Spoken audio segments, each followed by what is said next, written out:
Hi guys, this is Rod. I'm just going to do a short video here, unscripted, just to talk to you from my heart about what's coming up with my YouTube channel. When I started this channel almost 4 years ago, the concept was I was going to talk about a lot of different topics that I felt like would help equip people to do apologetics. Art, literature, music, philosophy, things like that, as well as theology. And the reason for that was that the biggest threat today to Christianity, in my opinion, is secularism. A lot of people think it's Islam, but I think the biggest threat to Christianity is secularism because it's growing at a faster rate than Islam.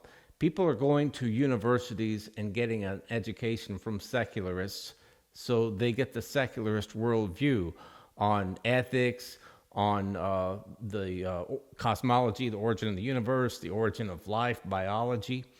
And so in order to combat the secularist worldview that you're going to encounter from so many people who have been taught that way, you need to be familiar with certain topics that people are educated about when they go to these universities. And so if you can talk with somebody about art, or if you can talk to them about philosophy, if you can talk to them about economics or history and engage them intellectually, they might listen to some of the things that you have to say regarding your biblical worldview that they wouldn't be interested in otherwise. This has happened with me, actually. I had a discussion with a guy a while back that most of his friends were just, Joe Sixpack. They really didn't think about philosophy or things like the origin of the universe, different religions, different worldviews.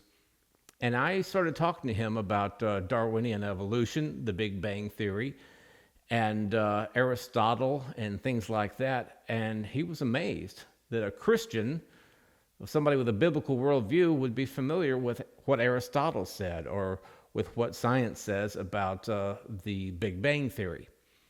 And so he was really interested in some things that I had to say. And it really surprised him to find somebody that held to a biblical worldview and insisted that the Bible was the Word of God and that Jesus is the only way to heaven, and they still knew about Rembrandt or Bach or Don Quixote, things like that. So this is why I want to teach on these things, not because I just want to educate people about culture, but because I want to help you to engage people who have a secularist worldview.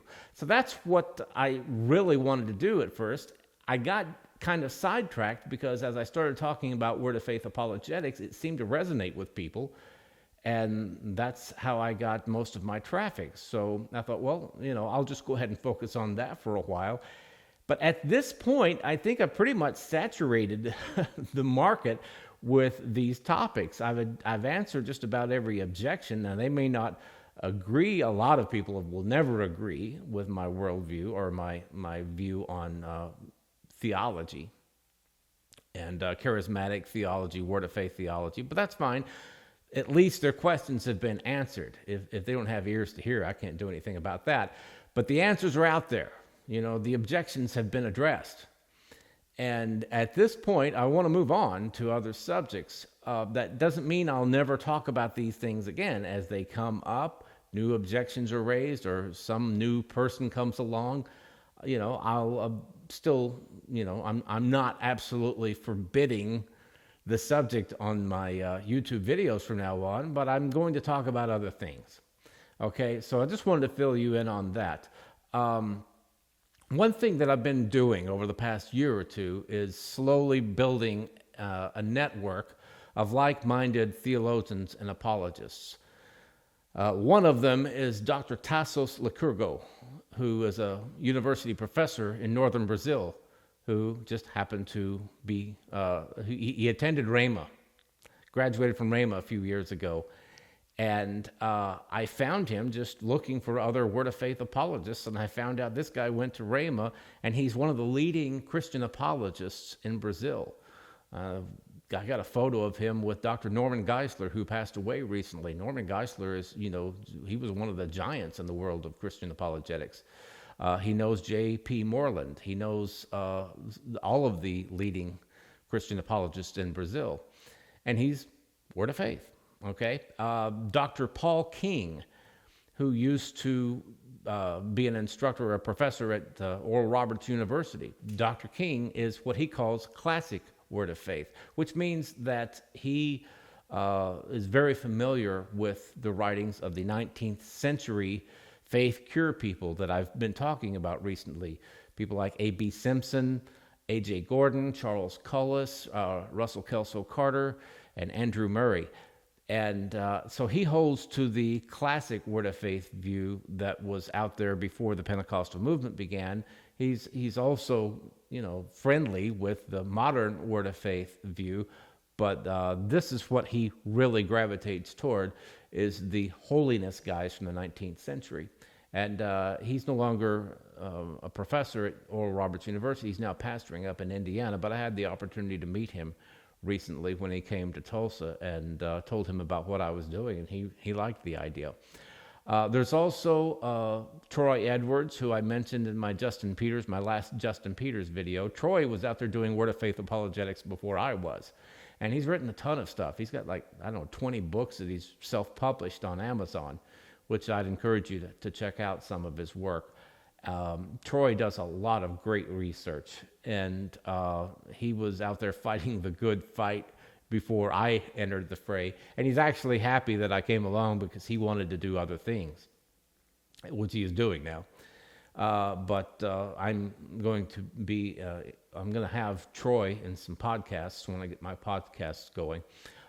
S.J. Newell, you probably never heard that name before, but S.J. Newell is a new guy that I discovered recently who does these very entertaining, great animated videos on theology and apologetics.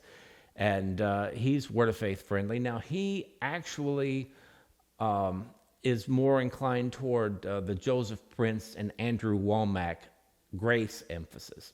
But he's charismatic, and he's very familiar with all of the logical fallacies that people bring up in argumentation, and he addresses those things. And then there's my best friend, Marcus Curtis, who you're going to be hearing a lot from in the future. Marcus is the one who actually, if it wasn't for Marcus, I wouldn't be doing this. Because 5 years ago, I was a theistic evolutionist, which means that I believed that God used evolution to create man. And Marcus sat me down one day. I was at his house visiting, and we somehow or another the subject came up, and Marcus said, "I want you to watch a video." And he got his DVD out and played the video. What was it? Unlocking the Mysteries of Life, I think was the name of it. And it was basically the Discovery Institute's presentation of intelligent design.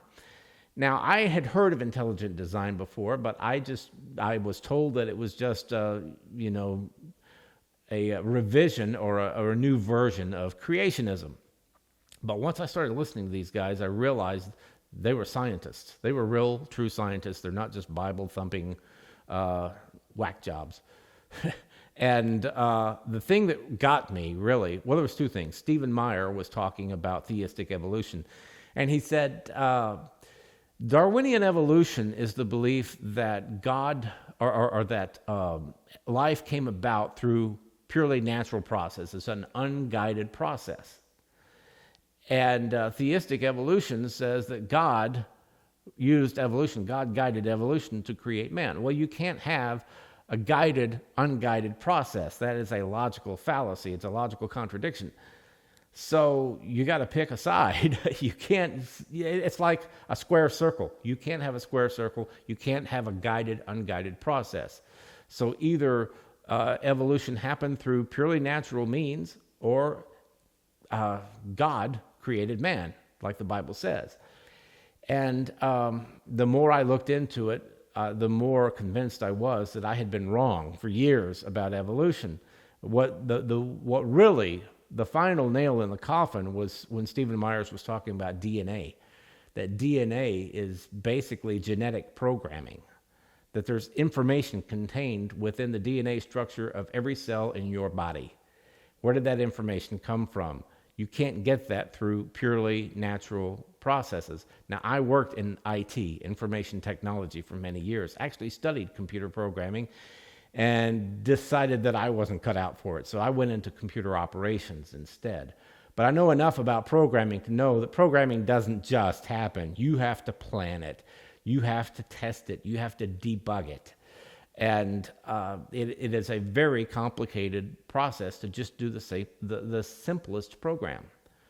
Requires a lot of forethought and design, not just from the programmer, but from the people who created the programming language, from the people who created the compiler that runs the program. It all has to work. So anyway, Marcus converted me from theistic evolution to intelligent design. And if he hadn't done that, I couldn't have ever become an apologist. You can't believe in evolution and be a Christian apologist. It's like being a Christian porn star, It doesn't work.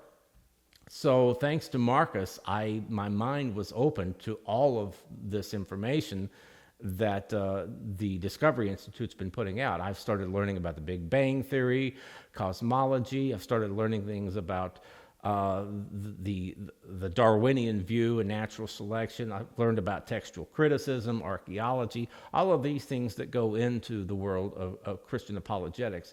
So anyway, I'm going to be featuring Marcus a lot. He's also a guitar player, which is how we met. So that's going to be good. We can talk about music as well. Other things that I wanted to update you on, I'm going to be doing a lot of different kind of videos. I'm going to be doing some top 10 lists. Because top 10 lists or top 5, top whatever, they're very popular, and they tend to get more traffic, more views. So I'm going to be doing some top 10 lists. I'm going to be talking about things like controversial passages in the Bible and explaining things that people have difficulties with. Let's see, popular questions people have about the Bible, like, where did Cain get his wife? I could answer a question like, did they use ropes when they crucified Jesus or just nails? Well, not that many people are interested in that. It's an interesting topic to me, but not as many people are asking that question, but a lot of people are asking, where did Cain get his wife? So I might answer some very popular questions just as a way of doing a little marketing. So when you see things like this, don't be surprised. That's what I'm doing. I'm still going to be presenting my perspective on things that other people might not agree with, but it's going to fulfill two purposes, educating people and boosting my search engine ranking. Another thing is I'm going to be talking a little bit faster. I've watched my videos and I think, I'm from the South. Okay, and we talk slower in the South. A lot of the more popular YouTube videos, the people talk faster. So I think I need to pick up the pace and boost my energy level up a little bit. Another thing is I'm going to have to start using social media. Twitter. I hate Twitter because I'm the kind of guy who likes to write articles and think out how I'm going to say everything with thousands of words. You can't do that on Twitter. So I'm going to have to adjust my style to accommodate Twitter and Facebook and Instagram and Pinterest and Snapchat, whatever people are using these days to market what they're doing. I'm going to have to utilize those tools. Another thing is I'm going to start doing music again. I have not updated my music channel in years. But I'll just tell you, if you type in YouTube, type in Rod Saunders Music, it's R-O-D, S-A-U-N-D-E-R-S, and then music, you'll find my music channel on YouTube. It's, like I said, it hasn't been updated in years. I used to use this to market my music when I played for weddings and restaurants and corporate events. But I'm going to start adding new stuff to it. And I'm going to start recording music in the studio and updating my music files to iTunes and Amazon. so that I can generate a little income online from that. I'm going to be selling books. I have one book out there that I'm in the process of revising it, and then I'm going to start writing other books. So that will be different ways that I can generate income, because ad revenues, unless you've got over 100,000 subscribers, you're not going to really, you can't make a living with ad revenues. It's just, one more revenue stream that you want to utilize. But you got to sell your own products. And I'm also going to start a Patreon account so that people can donate to whatever I'm doing. I'm going to set up a 501c3 and have a Patreon account so I can accept donations as well. So let's see, was that everything that I wanted to cover? I think so. If you have any questions or any concerns about any of the changes that you see coming up in the channel, feel free to contact me at rod@jewandgreek.com. I'm still going to be talking about things from the same theological worldview and everything that I have been all along. So that's not going to change. I'm just going to change some of the subject matter and some of the style. So, don't freak out when you see Rod going a different direction. I think it's, my goal at this point is 10,000 subscribers, and I'm not going to get there for a while at the rate that I'm going. So I'm going to change some things up to generate a little bit more traffic. So I appreciate your support. And like I said before, if you get bored with some of the things that I'm saying, but you support what I'm doing, just click on the video and turn the sound down. Let it run to the end so that YouTube will recognize that I'm getting plenty of watch time, because that affects the algorithm. Okay? Thank you again for your support, and we'll see you next time.